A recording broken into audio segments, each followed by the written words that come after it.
ও বাবারা, তোমাদেরকে আমি আজকে সুন্দরভাবে একটি কথা জানাইতে চাইতেছি।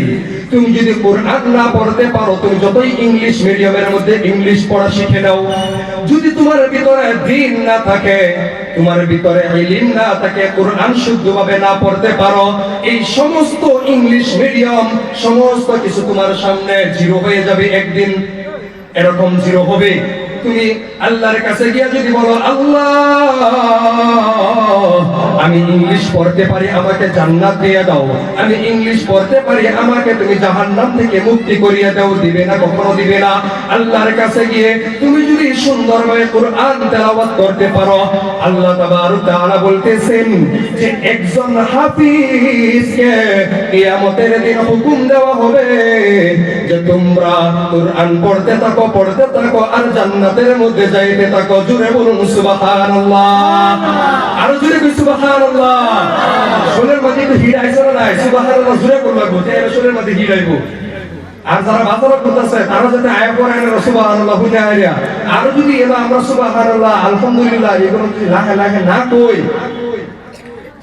এগুলো যদি আমরা না জোরে জোরে না কই, লাহে লাহে কই আমরা, তারা সবাই মনে করতো না তারা বাজারও এই যে হেতা পিছিয়ে করবো। কার পিছে?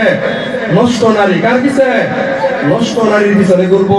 ও যুবক, এখনো সময় আছে, কোরআনকে ধরো, এখনো সময় আছে, কোরআনকে মানো, কোরআন দিয়ে তোমার জীবনটা গঠন করো, নবীর সুন্নাত দিয়ে তোমাদের জীবনটা গঠন করো।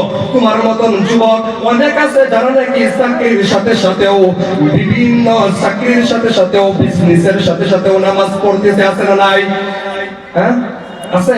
অনেক যুবক আছে যারা নাকি দেখবেন কোন নষ্ট নারীর পিছনে পড়ে না, মোবাইলের নেশার মধ্যে পড়ে না, কোনো খারাপ ধান্দা নাই, তারা পড়ার টাইমে পড়তেছে, আর তারা ডেইলি খাবার টাইমে খাইতেছে, সমস্ত কিছু তার রুটিন ঠিক আছে, আর তারা নামাজও পড়তেছে। এরকম আছে না নাই?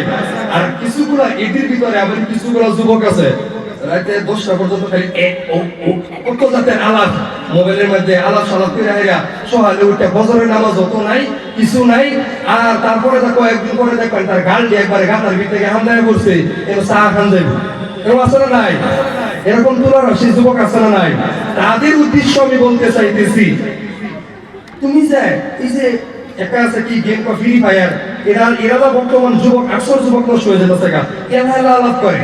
বাজে একদিন জিগাইলাম কয়েকটা মিলাই, এই তোরা যে আলাপ করস মোবাইলের মধ্যে, হেরা কান লোক আলাপ করস, কোন সিরি নাকি? বাজে না, তো হেরা আরে কেন বই হয়েছে, হেরা হে আমার লাগাই যন্ত্র একজন, হেরাও আমার লাগে যন্ত্র, হেও বই বই থেকে ডাস ডুস মারতেছে, হেও মারতেছে।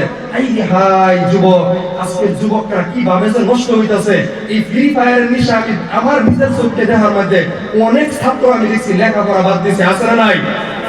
এই ফ্রি ফায়ারের নিশা, নারীর নিশা, নারীর নিশা বর্তমান যুবকরা বহুত পড়া নষ্ট করতেছে, আছে না নাই? আছে। এই জন্য আমি বলতেছি, ও যুবক, বিবাহের আগে তুমি কখনো হারাম রিলেশনের মধ্যে যাইও না। 1 নম্বর কথা হয়েছে এটা। 2 নম্বর, বিবাহের আগে তুমি কখনো কোন নারীকে তোমার দিল থেকে মোহাব্বত করিও না। তুমি এটা কখনো এটা ভাবিও না যে তুমি যদি তাকে মোহাব্বত করো, তাকে মোহাব্বত করে বিবাহ করে নেবে, আর তারপর তোমার এই ভালোবাসাটা হালালের মধ্যে গণ্য করা হবে না। এরকম কখনো